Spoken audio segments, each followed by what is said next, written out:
ኣብ ምፍራቅ ኣፍሪቃ ፖለቲካዊ ወታደራውን ዲፕሎማስያውን ስራሕትታት ንምስላጥ ኣፍ ደገ ባሕሪ ወሳኒ እዩ። ኢትዮጵያ ሓዊሱ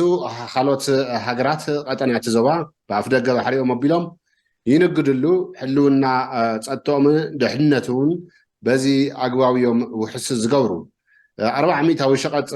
ኣውሮጳውያን እውን በዚ ዝተኣናገድ ኮይኑ በብዓመቱ ልዕሊ 1 ትሪልዮን ዶላር ድማ ምህርቲ በዚ ቀጠና እዚ ይዛወር ማለት እዩ። ኣብ ዓለምና ዝርከብ ነዳዲ እውን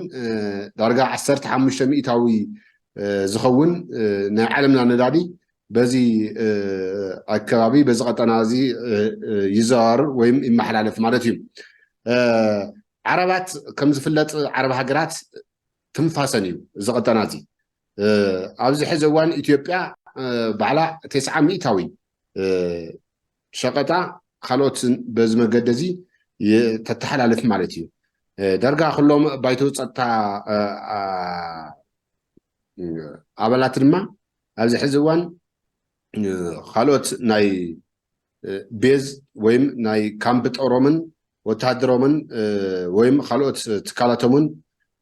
ዘስፍርሉ ኩነት ኮይኑ ኣሎ ማለት እዩ ዝቀጠና እዚ። ስለዝኾነ ከም ዝፍለጥ ብዛዕባ ምህላው ካብዚ ተልዒልና ማለት እዩ ብዛዕባ ምህላው ኣፍ ደገ ባሕሪ ኢትዮጵያ ዓለም ለኻዊ ሕጊ ስዒባ ይኹን ካልኦት ምህላው ኣፍ ደገ ባሕሪ ኢትዮጵያ እንታይነት ኣድላይነትን ኣገዳስነትን ዝባሕሪ ዝበሪ ባሕሪ እዚ ብዓይኒ መሰል ከመይ ገልፅዎስ ካብዚ ንጀምር ኣይተ ግርማይ። ፈለማ ግን ብስም ተመልከቲ ከመስግኖም ይደሊ ኣይተ ግርማይ ገዛሂ ካብ ሃገረ ኣሜሪካ ኣብ ጉዳይ ዛዕባ ምህላው ኣፍ ደገ ባሕሪ ኣመልኪቱ ኣብ ዝህለወና ፀንሒት ብስም ተመልከቲ ግን ከመስግን ይደሊ ብኡስ ንጀምር። ይቕኒለይ ኣብርሃ ንኣኻ ንተመልከትካን ንጣብያኹምን የመስግን ንዕድል እዚ ብምርካበይ ብውሑድ ናይ ሃገር ጉዳይ ስለ ዝኾነ ኣብ ናይ ሃገር ጉዳይ ከዓ ዘለካ ርእይቶ ምውፋይ ኣድላይ ኮይኑ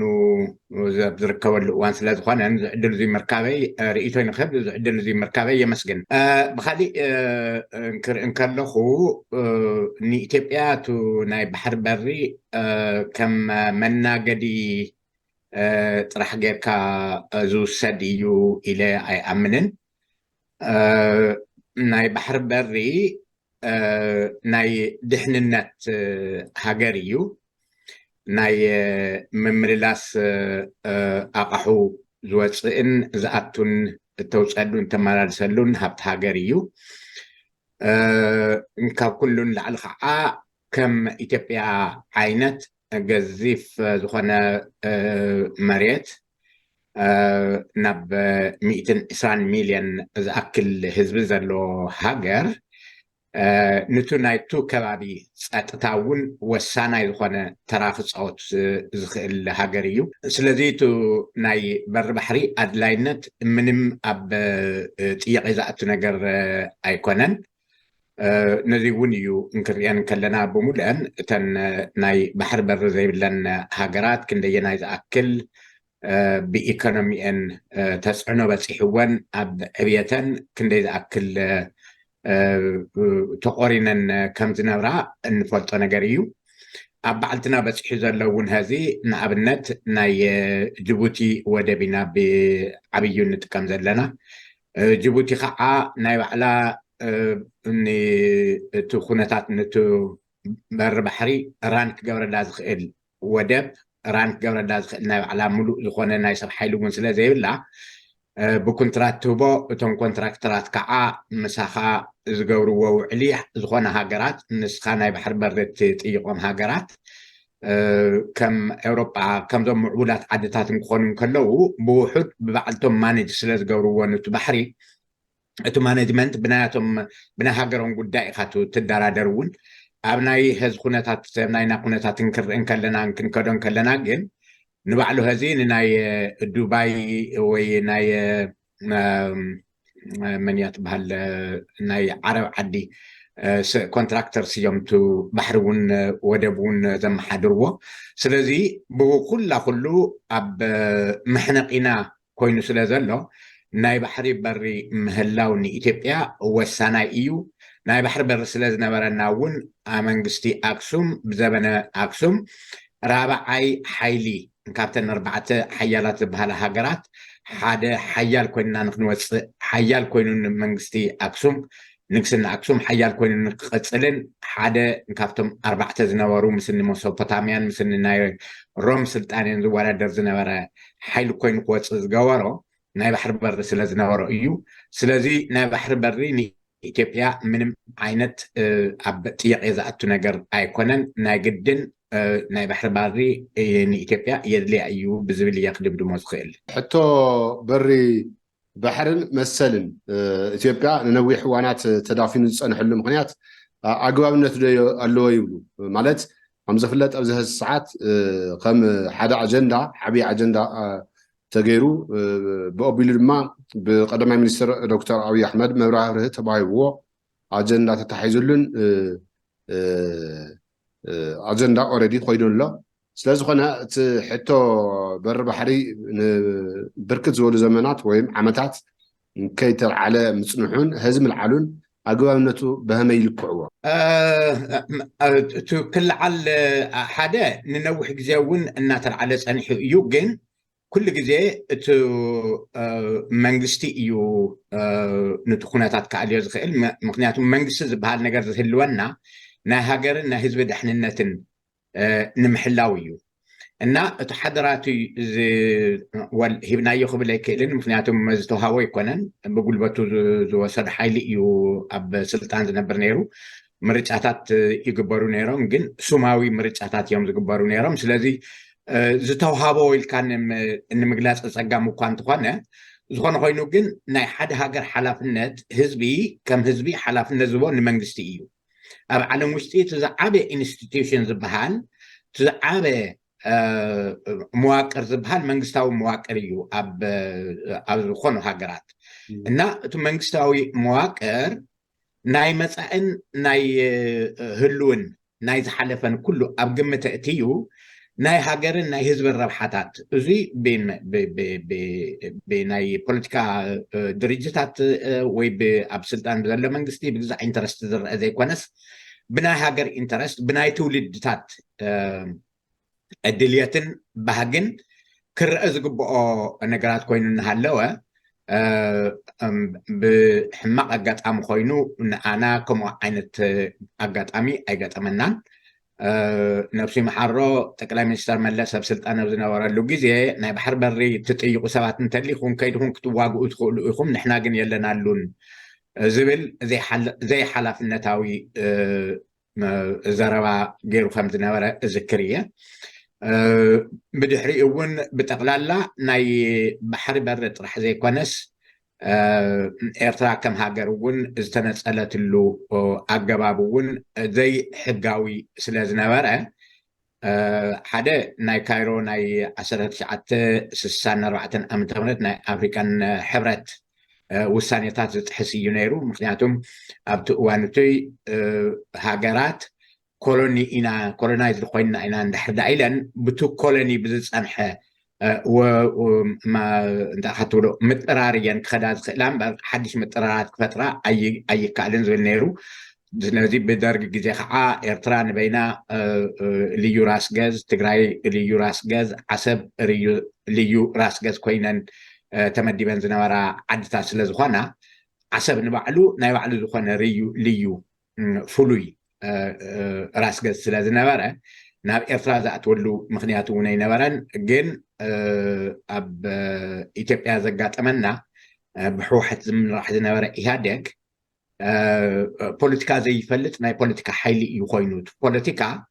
بسلطان عين راح يترأيهم بهاجرن بهزبن عيني حيلي سلازي نبرة بزي أجواب ناي إرتراكونات كفتح له بزي جبع من جدي فتح رخيبه زبليو سلازي تو هزبي نزخونات هزبي سوق أيوالن نابنات ناي إتيو إرترات أورنات تباهيلو زفلت ناي وسن أورنات زلوه ناي درت أورنات زلوه معلبي بزجبار اللوجيزي ما حدا يذكرني إيدابا يمثلني إنكاب ناي إثيوبيا ناي بوليتيكا بارتيتات نابهجن قيادن كله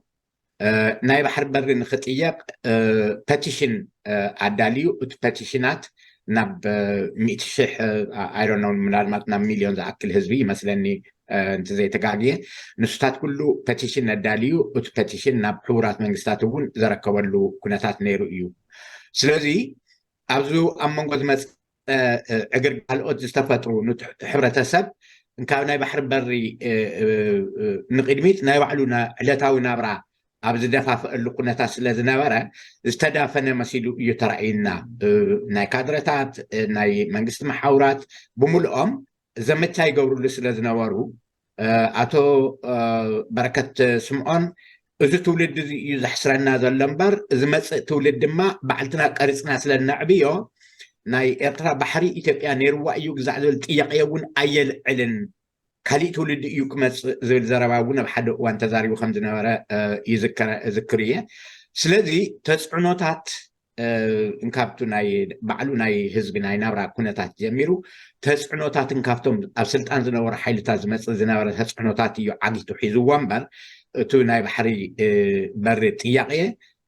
لو من تحلفنا يو صباح نتحلفنا يو دحر صباح ممصاو زي يترف نغاريو معناتهم إذا كله عينت حزبي إذا كله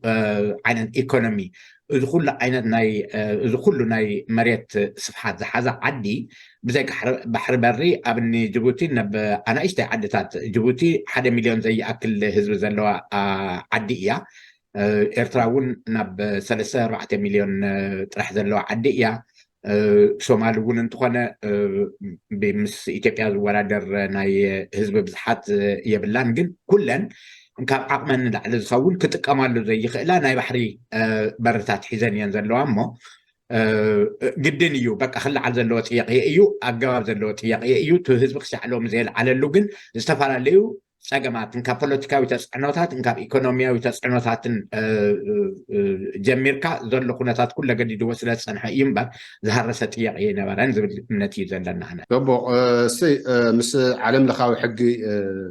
እናዛመድና ንረእዮ ህዝቢ እውን እስቲ ዓለም ለኻዊ ሕጊ በሪ ባሕድን ዘይብለን ሃገራት ሕዚ ንኣብነት ኣብ ኣፍሪካ ልዕሊ 16 ዳርጋ 16 ዝኾና ሃገራት በሪ ባሕሪ ከምዘይብለን ዝሕብር ሓበሬታ ኣሎ ምስቲ ዓለም ለኻዊ ሕጊ ባሕድን ዘይብለን ሃገራት ጉዳይ መሰለ ምጥቃም በሪ ባሕሪ ምርኪቱ እንታይ ዝብል መረዳእታታት ብወገኖም ይፈልጡ እስቲ ብኸመይ እቲ ናይ ዓለም ለኻዊ ሕጊኻ ብኸመይ ክትግበር ይኽእል ናብ ናይ ኢትዮጵያ ኩነታት እንክመፅእ ከለኹ እቱን ህዚና እዩ ዘሎ ናይ ኢትዮጵያ ናይ ባሕሪ በሪ ጥያቄ ባሕሪ ብዘይብለን ሃገራት ንዘይብለን ሃገራት ላንድ ሎክል ካንትሪስ ኢሎም ብዝፅውዕዎን ዓይነት ገይረ ዝሪኦ ኣይኮነን ምክንያቱም ካብኡ ንላዕሊ እዩ እቲ ጥያቄ ዝብል እምነት ስለ ዘለኒ እዩ ካልኣይ እቲ ናይ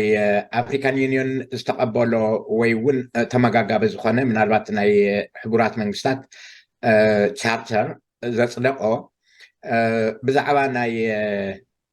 ዩናይትድ ኔሽንስ ኮንቨንሽን law of the sea ዝብል ብ1982 ኣቢሉ ድዩ ዘፅደቆ እንታይ ስሙታት ነይሩ ኢንፋክት ናይተን ናይ ባሕሪ በሪ ዘይብለን ሃገራት ዝብል ብኣፍሪቃውያን ብፍላይ እውን እዘን ናይ ደቡብ ኣፍሪቃ ዓድታት ኣብ ዝነበረኡ ናይ ካምፓላ ዝነበረ ስምምዕ ብዘፅደቆ እየን እንታይ ስሙ ዝኸዳኡ ዝኾነ ኮይኑ ግን ንሱ እንታይ እዩ ዝብል ንሱ ዩኤን እውን ፓርሻሊ ተቐቢሉ እንታይ ስሙ እንተበሎ እንተፅደቆ እውን ነተን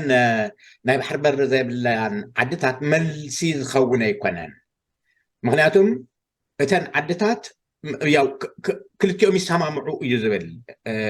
እታ በሪ ዘይብላ ዓዲ ናይ ባሕሪ በሪ ዘይብላ ዓዲ ምስታ ዘለዋ ዓዲ ተሰማሚዖም ተራዳዲኦም ዝኸድዎ መንገዲ እዩ ዝብል ዘሎ ስለዚ ይግበአን እዩ ካብ ዝብል ሓሊፉ እዚ ጋት ናይ ዓለም ናይ ንግዲ ትሬድ እንታይ ስሙ ዝብልዎ ከይተረፈ እዚኣቶም ኩሎም እንከምፅኡ ከለዉ ናይ ባሕሪ በሪ ዘይብለን ዓድታት أب the mercy of أمحرت نايتن بحري بر بحري زلون عدتات مساعة تسامي أن كرخوا اللوا زبلي ينبر كم مبتي من زبكة نجار يلان انت اليوم من قد خعت وكاي خيليو نابنت ناي ايتيو ارترات ورنت ابستجمر له غيزه بملو عسب يكون مصوع زنبره ناي ايتيوبيا نبرات ناي ግለሰባት ይሁን ናይ መንግስታዊ ንብረት ይሁን በሙሉ በቃ ተወሪዱ ይተሪፉ ስለዚህ ሕዚ ምስ ጅቡቲ ዓበየ ናይ ኢትዮጵያ ናይ ወፃኢን መውፃኢ መእተዊ ዘኒሆ ጅቡቲ እዩ ኣብ ጅቡቲ ረብሻ እንትተጀሚሩ እሞ ዕግርግር እንትተጀሚሩ ንጅቡቲ ኣይኮነን ጥራሕ ኣይኮነን ዝጎድእ ምክንያቱም ምንቅስቃስ መእተዊ መውፅኢ የብልናን ዝመፀ ኣቕሑና ዝተራገፈስ ይኹን እነውፅኦ ነገርስ ይኹን ኣብ ባሕርን ከይበፅሐ ወይ ከዓ ኣብ ወደብን ከሎ ተባላሽዩ ዝተርፈሉ ኩነታት እዩ ዕንቅፋታት እዩ ዝፈጥር እዚ ከዓ ኣብ ናይ ኡጋንዳ ኩነታት ኣብ ዝቀረባ ግዜ እኳ ወዲ ፕሬዚደንት ሙሴቬኒ ንኬንያ ኣብ ዘፈራርሐሉ ግዜ ንኬንያ ኣብ ናይ ክልተ ሰሙን ጉዳይ እዩ ዶ ግዛዕ ኢሉ ኣብ ዘበለሉ ግዜ ተላዒሉ ዝነበረ ኩነታት ንፈልጦ ኢና ሞምባሳ ስለትጥቀም ማለት እዩ ስለዚ ናይ ባዕልኻ ኣብ ዘይኮነ ነገር ተመርኩስካ ትኸደሉ ክያዶ ምንም ዋሕስ ክኾነካ ዝኽእል ነገር የለን ስለዚ ከም ኢትዮጵያ ናይ ባሕሪ በሪ ዝነበራ መሰል እውን ዘለዋ ሃገር ብሕግን ببوليتيكاوي من لزابن ناي بحر بري جدا كلينا ايو تو جيوبوليتيكس نايت خبابينا جيو ايكونوميكس نايت خبابينا بتغلالا زجددنا ايو كم عدا عبي هاجر كم حدا بزح حزبي زخونتات نخهلونا ናይ ግድን ዘገድደና ኩነታት እዩ ዘሎ ዘለናሉ ከባቢ ባዕሉ እውን ቦላታይል ዝኾነ ከባቢ እዩ ንምባል እየ ክብል ዝደሊ ስለዚ እቲ ናይ ዩኤን ይኹን እቲ ቻፕተራት ብሕቡራት መንግስታት ብጀነራል ኣሰምብሊ ብግዛዕ ንባሕሪ ንዘይብለን ዓድታት ተባሂሉ ዝወፅእ ነገር ምንም ምስ ዩኤን እውን እንታይ ስሙ ከይበልካ ምስ ጅቡቲ ምስ ሶማልያ ምስ ኤርትራ ምስ ሱዳን ምስ ኬንያ በቃ ባዕልትና ዲል ጌርና ተላዚምና ክንረኽቦ ንኽእል ነገር እምበር እሳች ብሕጊ ተታሒዙስ እንታይ ስሙ ንገብሮ ነገር ኣይኮነን ብዙሕ ንረኽበሉ ነገር ኣይኮነን መብዛሕቱ ኣብ ባሕሪ እንታይ ትጥቀም ተጠቃማይነትካ ግዛዓት እንታይ ስሙ እዩ ዘብል ንኣብነት ኣነ መርከብ እንተልዩኒ ንፊሽንግ እንካብቲ ናይ 12 ኪሎ ሜትር እንታይ ስሙ ወፃኢ ዘሎ ናይ ባሕሪ ብፊሽንግ ይኹን ናይ ባሕሪ ሪሶርስ ናይ ምጥቃም መሰል ከም ዘለኒ ግዛዓት እዩ እንታይ ስሙ ዝገበር እምበር ንባሕሪ በር ንዘይብለን ሃገራት ብፍሉይ ዝህቦ ነገራት ኣይረኣኹሉን ብርግፅ ኣነ ናይ ሕጊ ሰብ ኣይኮንኩን ናይ ሕጊ ሰባት ብዝበለፀ እንታይ ስሙ ዝገብርዎ ክኾኑ እዮም ብዙሓት ኢትዮጵያውያን ናይ ሕጊ ሰባት ኣለዉ እኒ ዶክተር ያዕቆብ ሃይለ ማርያም እውን ብዙሕ ዝፅዕሩሉን ዝደኽሙሉን ዝነበሩ ኩነታት እዩ ኣነ ብናተይ ረኣያ ግን ብከምኡ እየ ዝምዝኖን ዝቐምጦን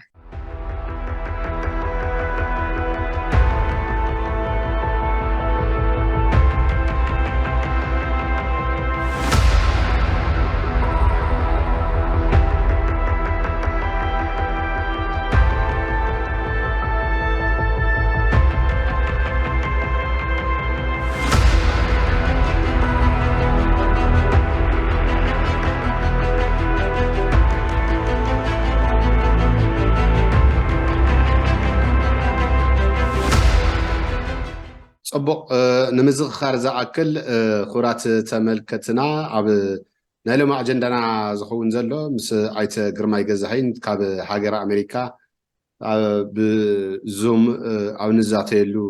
ንዛተየሉ ዘለና ዛዕባ ኣብ ምህላው ኣፍ ደገ ባሕሪ ሓንቲ ሃገር ዝህልዎ ረብሓ ጠሚትና ኢና ፀኒሒት ንገብር ዘለና ኣብዚ ድማ ኣድላይነት ኣፍ ደገ ባሕሪ ንሓንቲ ሃገር ዝህልዎ ዲፕሎማስያውን ፖለቲካውን ኢሉ ድማ ወታደራዊ ዓብላልነት ፀጥታ ንምሕዋስ ሓዊሱ ድሕንነት ንሓንቲ ሃገር ንምሕላው ጉዳይ ኣፍ ደገ ባሕሪ ምህላው ልዑል ግደ ከም ዘለዎን ኢትዮጵያ ድማ ብፍላይ فلي زبلو لعلي حد 120 مليون حزبي بس حزب زلوا حنت هاجر مستمخانا ملا أفلق بحري هزي زلوا بز حزبن نقطع نزهلوا بزهزي زلوا نهري موسخ بز حزبن أفلق بحر مهلاو بطعمي أقداسن ناي مهلاون زي مهلاون درجة تغيرو زوسد مستمخانن نزيد ما نمفصام عالم لخاوي حق انتاي يبل زبلون خالوت أدليت زبحلو حقتات تتقيمة بهميخة رابحة أترقاقت زبلون أملكتنا عين عم سايت قر ما جزاين صاني حيت نقبر تلنا كتالكم هزون مسانا نحط قبرون نعدمنا ناب أتقر ما كملس أتقر ما هزون بستم تملكت نامسجنخو نبر حدنة أفريقيا بفلاي متعشي تشارترو نقداي مثلا تكامبر بحري عالم لخاوي حقي تنترئيسو مالتيو تكال حورات منقستات مزاقمات أو دنقاقة يسانرو ويسيصابا يبلو أوزيستي نبعلو كومبليمنتاري تدقاقافاي إيو نابنت ناي أنا بزرعخو عيني ناي كم مسيدو ستار عيني نابنت ناي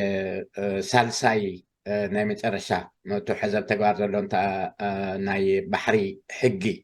كتصد انكلو ناي أفريقيا حبرت تشارتر زوجهم تاترات تريتيس كم عبي أتوت جيرم زوسرلو كناتات ينيرو سواء تأيو تن ناي بر بحر زي بلان هاجرات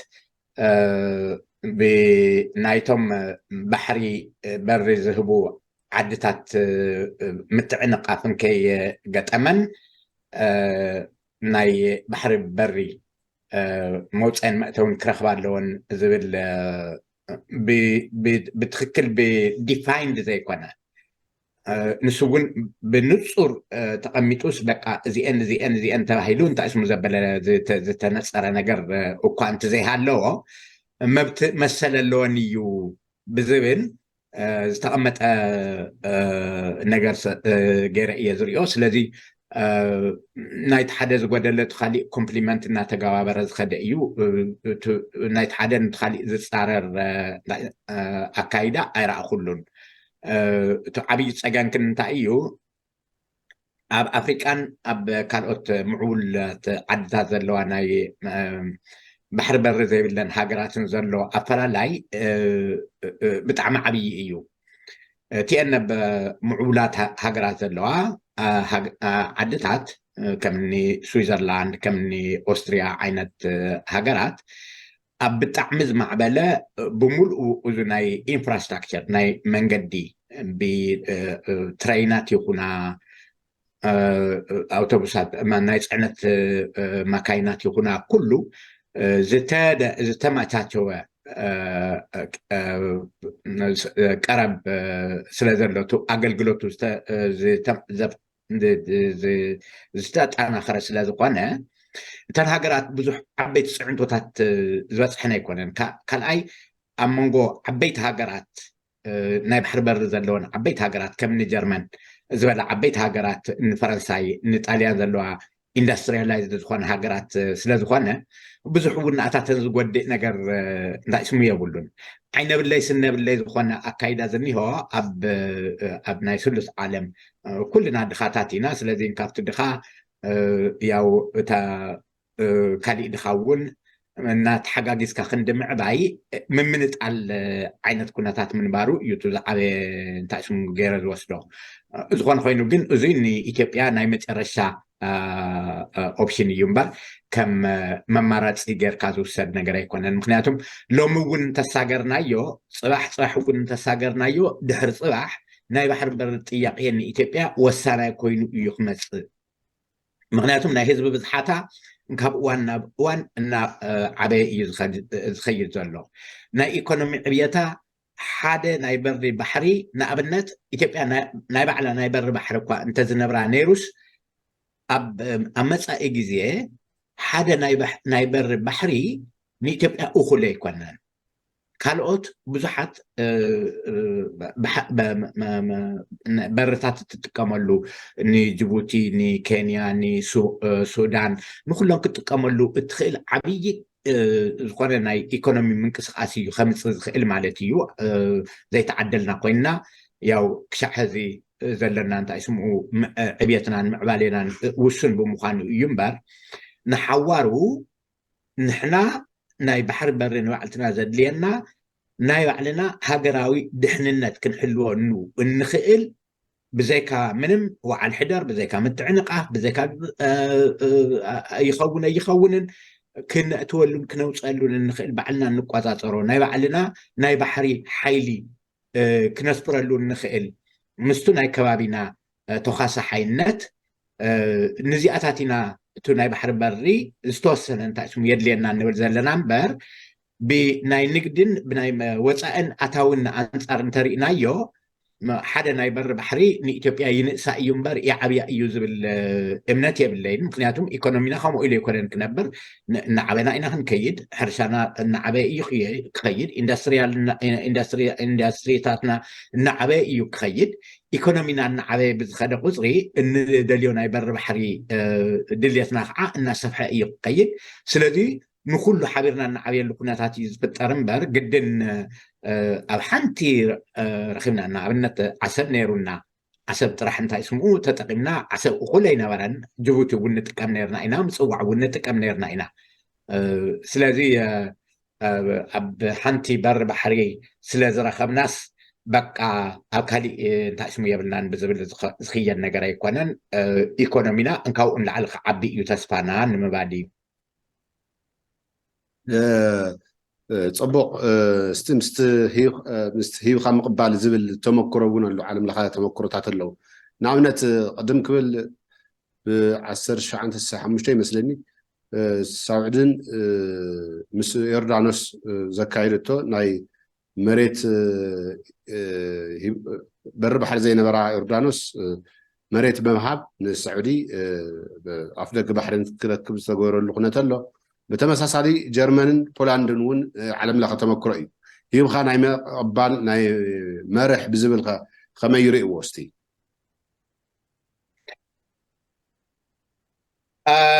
ነገሩ ኩሉ ቶም ዝኾነ ሃገር ዘዋፅኦ ነገራት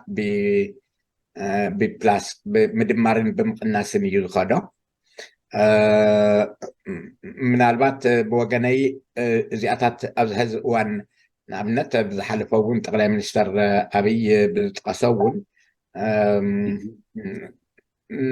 30% 20% ካብዚኦም ዝብል እንታይ ስምታት እውን ዘልዓሉሎ ሰሚዕ ኣለኹ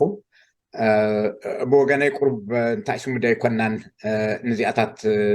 እንታይ ርኢና ኢና እንታይ ስለ ዘሎ እዩ ገና ኣብኡ በፂሕና ዲና ዝብል እንታይ ስሙ ስለ ዘለኒ እቱ ናይ ህንካሃባ ምናልባት እቲ ኩነታት ደፊኡ መፂኡስ ናብኡ ናብቲ ዝርርብ ዝበፅሐሉ መንገድን ክመፅእ እንከሎ ሽዑ ክላዓል ይኽእል እዩ ንኣብነት ጅቡቲ ድያ ኤርትራ ድያ ሶማል ድያ ኬንያ ድያ ናይ መሬት እንታይ ስሙ ልውውጥ ምግባር እሞ ብዙሕ ዓይነት እንታይ ስሙ ንሰማማዕ ወይ ብናይ ኤሌክትሪክ ሲቲ ኣቅርቦት ብናይ ማይ ኣቅርቦት ዛዒልና እንታይ ስሙ ኣብቲ ዝርርብ ክንመፅእ ከለና እቲ ጣውላ ዝውስኖ ናብቲ ስምምዕ ዝኸዱ ኤክስፐርትስ ፈላጣት ሰሙያ ንሳቶም ኣመዛዚኖም ዝርእይዎ ነገራት ስለ ዝኸውን ብወገነይ ናብኡ ህፆ ክግበር ኣለዎ ዶ የብሉን ዝብል ንባዕሉ ኣብ ጥያቄ ምልክት እየ ዘእትዎ ምክንያቱም ያው እዚ ክህብ እየ ኢልካ ካብ መጀመርያኡ ቃል ተኣትዎ ዘይኮነ መጀመርያ ከዘራርበካ ዝኽእል ተዛራባይ ኣነ ብዛዕባ እዚ ኣነ ክዘራርብ ክእል እየ ድልየት ኣለኒ ዝብል ሓይልን ክርከብ ከሎ ኣሴስት ዝገብር ሓይሊ ኣለካ ሰሙያ እኒአውካ እቶም ሰሙያ በብሙያኦም ናይ ሕጊ ሰባት ብሕጊ ናይ ባሕሪ ሕጊ ዘለዎም ናይ ባሕሪ ሕጊ ኣብቲ ህንካሃን ሃባን ዘለዎም ልምዲ እዚኣቶም ኩሎም ኢንቮልቭ ጌርካቶም ዝምልከቶም ሰሙያ ኣታቲኻ ክግበር ዝግብኦ ነገር እዩ ዝብል እዩ ዘለኒ ብመሰረቱ ግን ተቃውሞ የብለይን ህንከሃባ ብኸመይ ይኸውን እዩ ንሱታት ሰሙያ ክገብርዎ ዝግብኦ ኣብቲ መጨረሻ እቶም ክንደራደር ንደሊ ኢና እዙይ ንኣና እውን የድልየና እዩ ዝብል ሓይልታት ክመፁ ከለዉ ሽዑ ተልዕሎ ነገር እዩ ካብ ምባል እዩ ስለዚ ብኣኡ ክርአ ኣለዎ ክርአ እውን ነይርዎ ዝብል እምነት እዩ ዘለና ኣነ እስቲ ምስ ምጥቃም በር ባሕሪ ወይም ኣፍ ደገ ባሕሪ ተታሒዙ ታሪክ ኢትዮጵያ ስንርአዮ ኢትዮጵያ ስንርአያ እስቲ ብኸመይ ዝክርዎ እስቲ ዝሓለፈ ግዜ ወይም ዝሓለፉ ዓመታት ቅድሚ 30 ዓመት ክኾን ይኽእል እዩ ቅድሚኡ እውን ክኾን ይኽእል እዩ ብዛዕባ ምስ ኣፍ ደገ ባሕሪ ናይ ኢትዮጵያውነት ተታሒዙ ምስ ኢትዮጵያን ኣፍ ደገ ባሕርን ዝብሉ ታሪክ ብኸመይ ተኣሳስርዎ ብኸመይ ከይዝክርዎ እስቲ ንእሽተይ እውን ፅናሕ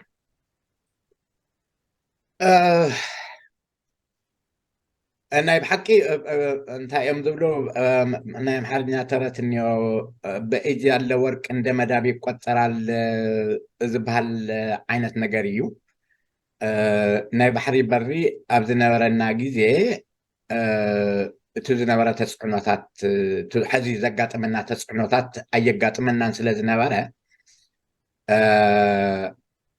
ኣሻዑ እቲ ጣዕሙ እውን በቃ ምክንያቱም እቶት እውን ዝረኻቦ እውን ኩሉ ኣብ ባዕልኻ እዩ በቃ ካብቲ ናብቲ ዘብል ነገራት ስለ ዝነበረ በቃ ከም ናይካ እዩ ስለዚ ምንም ቦታ እውን እትዎ ነገር ኣይነበረን ሕዚ ንሱን ክትስእኖም ከለኻ ንሱ ክንደይ ዝኣክል ይጠቕመካ ነይሩ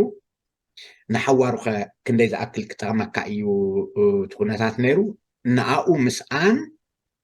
እንታይ የስዒቡልካ ኢልካ እቲ ዘስዓበልካ ሕዚ ንኣብነት ንበሪ ባሕሪ ንወደብ ንኸፍሎ ዘለና ወጪታት ኣብ ባዕልትና ናይ ባዕልትና ወደብ ሃልይናስ እቲ ኢንቨስትመንት ንባዕሉ ካብኡ ንረኽቦስ ኣብቲ ናይ ባዕልትና ወደባት እንተንገብሮ ነርና ክንደየናይ ዝኣክል ረብሓ መሃበና ነይሩ ድሓርከ እቲ እንካብኡ ከዓ እንካብኡ ተሪፉስ ዝፈስስ ነገር እውን ኣሎ እቲ ዝፈስስ ነገር ክንደይ ፕሮጀክትታት ምሰራሕናሉ ነርና ክንደይ ትምህርቲ ቤታት መሃነፅናሉ ነርና ክንደይ መንገድታት መውፃናሉ ነርና ክንደይ ዩኒቨርሲቲታት ሕክምና ሆስፒታላትን ምተኸልናሉ ነርና ኢልካ ትሪኦ ነገራት ኣሎ እዚ ግን በቃ ንበይንካ ኣይኮነን እናጥቐንካ እናተጥቐንካ ትገብረሉ እንታይ ስምታት ኣሎ ድሓር ድሕንነቱ እውን እዩ ንከባቢኻ እውን ንኣብነት ኢትዮጵያ ናይ ባሕሪ ሓይሊ ኣብ ዝነበራ ግዜ ናይቲ ከባቢ ሓንቲን ካብተን ወሰንቲ ዝኾና ሓይልታት ዝነበረት ሃገር እያ ትኸውን ሕዚ እውን ንኣብነት ቦሊቪያ